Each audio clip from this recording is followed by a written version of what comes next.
الحمد للہ رب العالمین والصلاة والسلام علی الانبیاء والمرسلین اعوذ باللہ من الشیطان الرجیم بسم اللہ الرحمن الرحیم رب اشرح لی صدری ویسر لی امری واحلل عقدۃ من لسانی یفقہوا قولی واجعل لی وزیرا من اہلی۔ محترم سامعین، السلام علیکم ورحمۃ اللہ وبرکاتہ۔ الحمدللہ، قرآن پاک کا مطالعہ ہمارا جاری ہے۔ سورہ بقرہ کی آیت نمبر 271 تک ہم پڑھ چکے ہیں۔ آج انشاءاللہ آیت نمبر 272 اور 273 پڑھیں گے۔ اعوذ باللہ من الشیطان الرجیم بسم اللہ الرحمن الرحیم۔ لیس علیک ھداھم ولکن اللہ یہدی من یشاء۔ اللہ تعالیٰ اپنے پیغمبر سے مخاطب ہے۔ اللہ نے فرمایا کہ تیرے اوپر یہ ذمہ داری نہیں ہے کہ ان کو تو ہدایت دے، یعنی کہ ان کو ہدایت دینا آپ کی ذمہ داری نہیں ہے۔ ولیکن اللہ، لیکن اللہ تعالیٰ جس کو چاہتا ہے، یہدی من یشاء، جس کو چاہتا ہے ہدایت دیتا ہے۔ اب اس سے پچھلی کئی آیات کے اندر مال کے خرچ کے حوالے سے بات چل رہی ہے۔ اللہ تعالیٰ نے مال کو اللہ کی راہ میں خرچ کرنے کی طرف ترغیب دلائی۔ ان دو آیات کے اندر بھی اسی کا بیان آگے چل رہا ہے،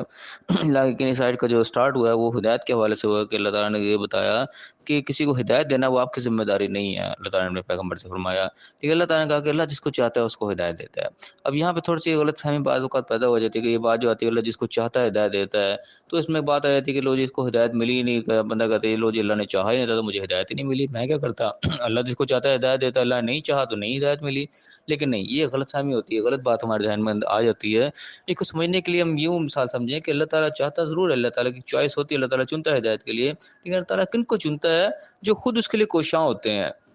خود ہدایت کے طلبگار ہوتے ہیں۔ اسی کہا کہ خام خواہ کی منہ کی باتیں نہیں ہوتی۔ اس طرح ہم کہتے ہیں کہ بس جی اللہ تعالیٰ برے وقت سے بچائے، ہر کے منہ سے ویسے ہی نکل رہا ہوتا ہے۔ دیکھا جاتا ہے کہ واقعی کوئی برے وقت سے بچنے کے لیے کوشش بھی کر رہا ہے، اس طریقے قسم کے اعمال بھی کر رہا ہے، کوئی دھیان سے بھی چل رہا ہے اپنے زندگی کو، انسان کے اوپر کوئی برا وقت نہ آئے، وہ دیکھ بھال کے بھی چل رہا ہے، اپنی مرضی کی زندگی کو گزارا چلا جا رہا ہے، بس منہ سے کہہ رہا ہے ہاں جی بس اللہ تعالیٰ برے وقت سے بچائے جی، اللہ تعالیٰ ہدایت دے جی، بس یہ سرسری طور پہ کہا جا رہا ہے۔ ہدایت کی طلب بھی اس کے اندر نہیں ہے۔ جس کی مثال ہم لے رہے ہیں، کہیں پہ الیکشن ہو رہے تھے، کوئی چیز کو کوئی چیز برائے فروخت ہوتی ہے، مثلا کئی لوگ اس کا خریدار ہوتے ہیں، کئی لوگ جو ہیں وہ اس عہدے کے امیدوار ہوتے ہیں کہ مجھے یہ عہدہ مل جائے، مجھے یہ عہدہ مل جائے، اور امیدوار تو کئی ہوتے ہیں، لیکن وہ ملنا کسی ایک کو ہی ہوتا ہے۔ چیز کو بکری ہے، خریدار اس کے بہت سارے ہیں، لیکن کسی ایک کو ہی ملنی ہوتی ہے۔ اب وہ ایک کون ہوگا؟ وہ اس کی چوائس ہوگی کس کو یہ چیز دی جائے، کس کو یہ عہدہ دیا جائے، کون اس کا بیسکلی حقدار ہے۔ تو یہ ہدایت والا معاملہ بھی اسی طرح ہے کہ بہت سے لوگ ہدایت کے طلبگار ہوں گے جو جھوٹے طلبگار ہوں گے، ان کے اندر وہ تمنا ہی نہیں ہوگی، ان کے اندر وہ یعنی کہ کوشش ہی اس کے اندر نہیں ہوگی وہ اس لیول کی۔ تو وہ چوائس اللہ تعالیٰ دیکھے گا کہ کون کس حد تک طلبگار ہے، کون کس حد تک اس کا جو ہے وہ کوشاں ہے کہ واقعی اس کو ہدایت کا طالب ہے، اس کے لیے وہ کوشش کر رہا ہے کہ مجھے ہدایت ملے۔ وہ اللہ تعالیٰ پہ چوائس کرے گا کہ ہاں یہ اس چیز کا حقدار ہے، اس کو ہدایت دینی چاہیے، اس کی کوشش جو ہے واقعی خلوص اور مبنی ہے۔ ہر ایک کو اللہ تعالیٰ ہدایت ہی دے گا، جس نے دیکھا ہی نہیں آ کے کوئی کوشش نہیں کی، اس کو تو ہدایت نہیں ملے گی۔ اللہ تعالیٰ ہدایت اسی کو دے گا جو کہ کوشش کر رہا ہے، اور کوشش کرنے والوں میں اللہ چوائس کرے گا کہ کس کو ہدایت دینی چاہیے۔ تو یہاں پہ یہ قسم کی بات ہے کہ اللہ تعالیٰ بھی جس کو چاہتا ہے ہدایت دیتا ہے، جو ہدایت کا طلبگار ہوتا ہے صحیح معنوں میں، اس کو ہدایت اللہ کی طرف سے ملتی ہے۔ تمہارے دینے سے ہدایت نہیں ملے گی۔ اللہ تعالیٰ نے ہدایت کی ذمہ داری نبی پر نہیں ڈالی، وہ اللہ کی چوائس ہے۔ تمہارا کام بات کو پہنچا دینا، تمہاری بات کو کون کتنا سن رہا ہے، کون اس کو کتنی توجہ دے رہا ہے، کون واقعی اس سے ہدایت حاصل کرنا چاہ رہا ہے، وہ اللہ تعالیٰ چوائس کرے گا، اس کو ہدایت اس کو ملے گی۔ تو یہاں پہ یہ بات اللہ تعالیٰ نے فرما دی۔ اس کے بعد اللہ نے فرمایا کہ وما تنفقوا من خیر فلانفسکم، تم جو بھی چیز خرچ کرو گے، تم جو بھی خیر، جو بھی بھلائی، جو بھی مال تم خرچ کرو گے، وہ تمہارے اپنے لیے ہے۔ اب مال کے خرچ کے حوالے سے دو باتیں ذہن میں آ جاتی ہیں۔ اب مال کا خرچ کرنا ہے، اب کس پہ خرچ کیا جائے؟ مسلمانوں پہ خرچ کیا جائے، غیر مسلموں پہ خرچ کیا جائے؟ اب مسلمان پہ دیکھیں وہ تو ہدایت یافتہ ہیں، جن پہ خرچ کریں، وہ دوسرے غیر مسلم وہ تو ہدایت یافتہ ہی نہیں ہے، وہ تو اللہ کو ہی نہیں مانتے یا نبی کو نہیں مانتے۔ اس قسم کی باتیں بھی ذہن میں آ جاتی ہیں کہ اس پہ کیوں خرچ کیا جائے۔ تو یہاں پہ بھی اللہ تعالیٰ اس چیز کو غلط فہمی کو دور کر رہا ہے کہ اللہ تعالیٰ کے نزدیک یہ چیز نہیں ہے۔ ایز اے انسانیت کے حوالے سے انسان سب برابر ہے۔ وہ انسان جب مشکل میں پھنسا ہوا ہے، وہاں پہ انسانیت کو دیکھا جائے گا کہ انسان ہے بیچارہ بھوکا مر رہا ہے، کیا ہے وہ اس کو بھوکا مرتا پیاسا مرنا دیا جائے، اس کو کوئی مدد ہی نہ کی جائے اس کی کہ یہ تو مسلمان ہے ہی نہیں۔ ایسے موقع پہ مسلمان ہی نہیں دیکھی جائے گی، انسانیت دیکھی جائے گی۔ وہ بھی ایک انسان ہے، کہ اللہ کی بنائی ہوئی مخلوق ہے، کہ انسان جب وہ ایک مشکل میں گھرا ہوا ہے تو اس کی جو ہے مدد کی جائے گی، اس کی مالی مدد بھی کی جائے گی، جس مدد کا مستحق ہے اس کی مدد کی جائے گی۔ تو غیر مسلم جو ہے وہ انسانیت کا بڑا نعرہ لگاتے ہیں کہ جو اسلام کو چھوڑو، مذہبوں کو چھوڑو، بس ایک مذہب انسانیت کو جو فروغ دو، انسانیت مذہب بناؤ، ایک انسانیت کی بڑی بڑی باتیں کرتے ہیں۔ انسانیت کو سب سے پہلے اسلام ہی جو ہے وہ اس کو پروموٹ کرتا ہے۔ اسلام سے پہلے انسانیت کو ہی دیکھتا ہے کہ وہ جہاں ضرورت آتی ہے، جہاں انسان کی بات آتی ہے، وہاں پہ انسان کو دیکھا جاتا ہے۔ وہاں یہ نہیں دیکھا جاتا کہ مسلمان ہے یا غیر مسلم ہے، وہاں پہ ایک انسان کو دیکھا جائے۔ جب انسان ضرورت مند ہے تو اس کی مدد کی جائے گی، چاہے وہ غیر مسلم ہے چاہے کوئی بھی ہے۔ تو یہاں پہ بھی یہ بات ہے کہ جو مال اللہ تعالیٰ تو کہہ رہا ہے تم خرچ کر رہے ہو، تو جو بھی خرچ کر رہے ہو تم اپنے لیے خرچ ہو، کسی کے اوپر پہ احسان نہیں، اللہ تعالیٰ تمہیں وہ لوٹائے گا، گھوم پھر کو تمہارے پاس ہی واپس آنا ہے۔ یہ یعنی کہ کیسی حوصلہ افزا بات ہے، اللہ کہہ رہا ہے جو بھی تم خرچ کر رہے ہو یہ نہ سمجھو میں کسی کے لیے خرچ کر رہا ہوں، کسی کے اوپر میرا مال خرچ ہو رہا ہے، وہ در حقیقت تمہارے ہی لیے ہے۔ اور میں وما تنفقون الا ابتغاء وجه اللہ، تم خرچ کس لیے کرتے ہو؟ تم تو اللہ کی رضا کے لیے خرچ کرتے ہو، یعنی تم نے مال خرچ کیا، کسی غیر مسلم کی مدد کر دی یا کسی کی مدد کر دی، تمہارا مقصد کوئی اس سے مدد لینا تو نہیں، اس سے کوئی منفعت حاصل کرنا تو نہیں، کوئی دنیاوی مطلب کرے تو نہیں، تم محنت اس پہ خرچ کر رہے نا، خرچ جو تم اللہ کی رضا کے لیے کر رہے ہو تو ٹھیک ہے، اللہ کی رضا ہے تو تمہاری طرف واپس لوٹایا جائے گا، تمہیں اس میں پریشان ہونے کی ضرورت نہیں کہ مال میرا خرچ ہو گیا تو میرا غیر مسلم پہ خرچ ہو گیا، کس کے لیے خرچ ہو گیا۔ بات ہے کہ تم نے اللہ کی رضا کے لیے جو خرچ کیا ہے، اللہ کی خوشنودی حاصل کرنے کے لیے ہے، تو پھر وہ کوئی گھاٹے کا سودے نہیں، وہ تمہارے اپنے لیے، جو بھی تم خرچ کرو وہ سمجھو کہ تمہارا اپنا ہے، وہ کہیں نہیں گیا تمہارے سے، کیونکہ تم نے اللہ کی رضا کے لیے خرچ کیا ہے، بدلہ تمہیں اللہ نے دینا ہے، وہ دے گا۔ پھر میں وما تنفقوا من خیر یوفى الیکم وانتم لا تظلمون، جو بھی کچھ تم بھلائی، جو بھی مال اچھا، جو بھی چیز خیرات تم کرو گے وہ تمہیں پورا پورا لوٹا دیا جائے گا، یوفى الیکم، پورا تم پر لوٹا دیا جائے گا، وانتم لا تظلمون، تمہارے کوئی ظلم نہیں کیا جائے گا، کوئی زیادتی نہیں، کوئی تمہارے ساتھ گھاٹا نہیں ہو جائے گا، کوئی نقصان نہیں ہو جائے گا، بالکل بے فکر ہو، اللہ کے ساتھ لیے مال خرچ کیا وہ پورا پورا تمہیں لوٹایا جائے گا، تمہیں ایک ذرا برابر بھی اس میں کمی نہیں ہوگی، بلکہ کئی مقامات پہ اللہ نے اس کو بڑھانے کا بھی تذکرہ کیا، وہ بڑھا چڑھا کے تمہیں دیا جائے گا۔ پھر فرمایا کہ خرچ کہاں، اللہ تعالیٰ نے یہاں پہ بتا رہے کہ سب سے زیادہ حقدار کون ہے، کہ للفقراء، وہ محتاج، الذین احصروا فی سبیل اللہ، جو اللہ کی راہ میں گھیر لیے گئے، یعنی کہ